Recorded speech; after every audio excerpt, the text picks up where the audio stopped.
फिलिस्तीनियों की सुबह की शुरुआत हवा में बारूद और धूल की गंध के साथ हो रही है।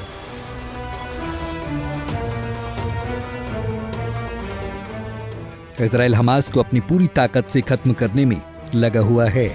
इजराइल हमास युद्ध में बेशुमार बेगुनाह लोग मारे गए हैं। फिलिस्तीनी स्वास्थ्य मंत्रालय के अनुसार गाजा में इजरायली हमलों में मरने वालों की संख्या 950 हो गई है और 5000 से अधिक लोग घायल हुए हैं। तो वहीं इजराइल में मरने वालों की संख्या 1200 को पार कर गई है। संयुक्त राष्ट्र मानवतावादी एजेंसी OCHA का कहना है कि गाजा में 2,63,934 से ज्यादा लोग अपना घर छोड़कर भाग गए हैं। एजेंसी ने चेतावनी देते हुए कहा कि ये संख्या और बढ़ने की उम्मीद है। गाजा में 1,75,000 से अधिक लोगों ने 88 संयुक्त राष्ट्र स्कूलों में शरण ली है। इजराइल हमास युद्ध ने अब एक नया मोड़ इख्तियार कर लिया है।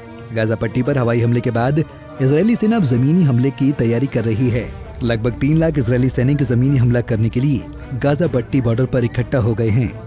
इजरायली रक्षा मंत्री योव गैलेंट ने चेतावनी देते हुए कहा कि हमास बदलाव चाहता था और उसे बदलाव मिलेगा। गाजा में जो था वो अब नहीं रहेगा। गाजा में स्वास्थ्य मंत्रालय ने एक एम्बुलेंस पर हुए हमले में 2 लोगों की मौत और 2 पैरामेडिक्स के घायल होने के बाद इजराइल पर नागरिकों और स्वास्थ्य कार्यकर्ताओं को जानबूझकर निशाना बनाने का बेहद गंभीर आरोप लगाया है। रूसी राष्ट्रपति व्लादिमीर पुतिन ने इजराइल हमास युद्ध के लिए अमेरिका की नीति विफलताओं को जिम्मेदार ठहराया है। मानवाधिकार संस्थाओं ने भी इस युद्ध के लिए अमेरिका को जिम्मेदार ठहराया है। फलस्तीनी सरकार के मीडिया कार्यालय के प्रमुख सलामा मारूफ का कहना है कि दर्जनों आवासीय इमारतें, कारखाने, मस्जिदें और दुकानें प्रभावित हुई हैं। इजरायली सेना ने पुष्टि की कि उसने रात के दौरान हमास के कई ठिकानों पर हमला किया है। हमास और इजरायल के बीच जारी जंग के बीच UAE ने इजरायल का युद्ध में समर्थन किया है। UAE एकमात्र इस्लामिक देश है जिसने इजरायल को युद्ध में समर्थन दिया है। इसके अलावा अमेरिका, UK, फ्रांस और भारत जैसे सरीके देश इजरायल का समर्थन कर चुके हैं। इजरायली सेना का कहना है कि हिजबुल्लाह ने हथियार डाल दिए हैं क्योंकि लेबनान, सीरिया के साथ इजरायल की सीमाओं पर कोई सक्रिय युद्ध की घटना नहीं हुई है। फिलिस्तीन लिबरेशन ऑर्गेनाइजेशन का कहना है कि उसने गाजा को भोजन और चिकित्सा आपूर्ति पहुंचाने का अनुरोध किया था, लेकिन इजरायल ने इनकार कर दिया है।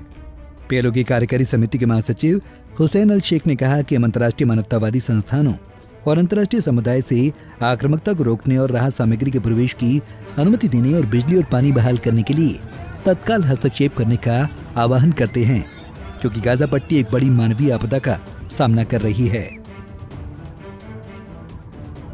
हमास के पूर्व प्रमुख खालिद मिशाल ने एक रिकॉर्डेड बयान जारी कर फिलिस्तीनियों के समर्थन में अरब दुनिया भर में विरोध प्रदर्शन का आह्वान किया है। वह एक संबोधन में इजरायली प्रधानमंत्री बेंजामिन नेतन्याहू ने हमास को कड़ी चेतावनी दी और कहा कि इजरायल ने इस युद्ध को शुरू नहीं किया है, लेकिन खत्म वो करेंगे।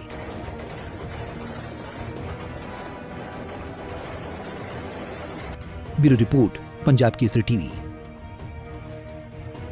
हमसे जुड़े रहने के लिए हमारे YouTube चैनल को सब्सक्राइब करें और नई वीडियो की नोटिफिकेशन के लिए बेल आइकॉन को दबाएं।